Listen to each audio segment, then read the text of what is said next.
হরে কৃষ্ণ।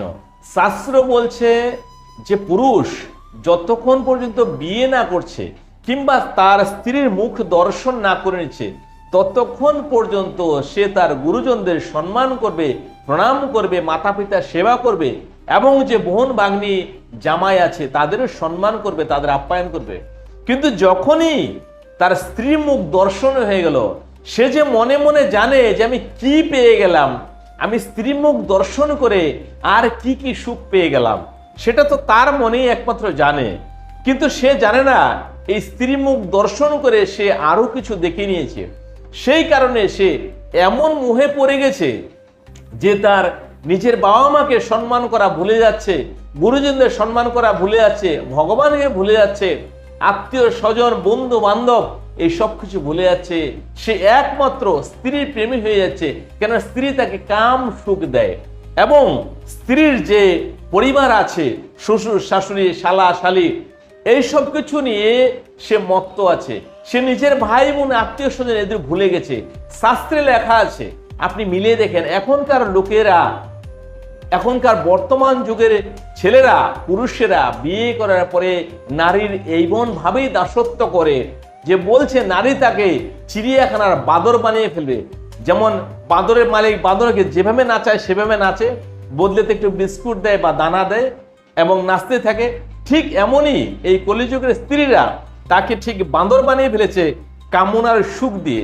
সামান্য একটু কামনার সুখ দিয়ে তাকে বাদর বানিয়ে ফেলেছে। কিন্তু বাস্তব সত্য কলিযুগ হিসাবে আপনি মিলিয়ে দেখে নেন আপনার সন্তানেরা কি করছে এবং আপনি কি করছেন।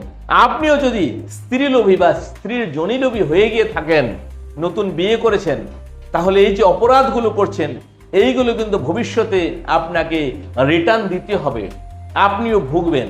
সেজন্য এখন থেকে শুধরে যান। এবং যে সমস্ত স্ত্রীরা স্ত্রী হয়ে এসেছেন কারো মেয়ে হয়ে, এমনভাবে পুরুষের অত্যাচার করবেন না যে পুরুষ আপনার সেই জনি লোভে তার নিজের বাবা মাকে ছেড়ে দেয়, গুরুজনদের সম্মান করে না, নিজের আত্মীয়তার বন্ধনকে নষ্ট করে দেয়।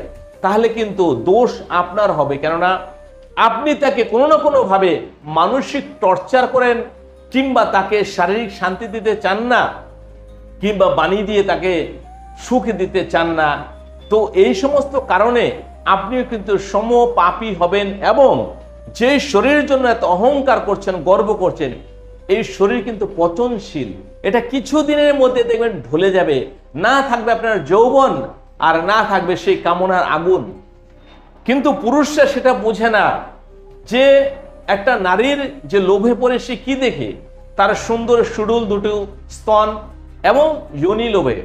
কিন্তু সে তার সুন্দর রূপ সজ্জা দেখে এবং তার মধ্যে যে পারফিউম লাগানো থাকে, নানা রকমের কেমিক্যাল দেওয়া আছে, সেই সুগন্ধকে সে মনে করছে এটা বাস্তবে তার স্ত্রীর শরীরের সুগন্ধ। সেটা কিন্তু না, তার শরীরের ভিতরে আছে দুর্গন্ধযুক্ত জিনিস এবং সেই দুর্গন্ধটা সে অনুভব করতে পারছে না এবং বারবার সেই দুর্গন্ধ জায়গার মধ্যে যাচ্ছে এবং বারবার সে জন্ম মৃত্যুর বন্ধনে পড়ছে।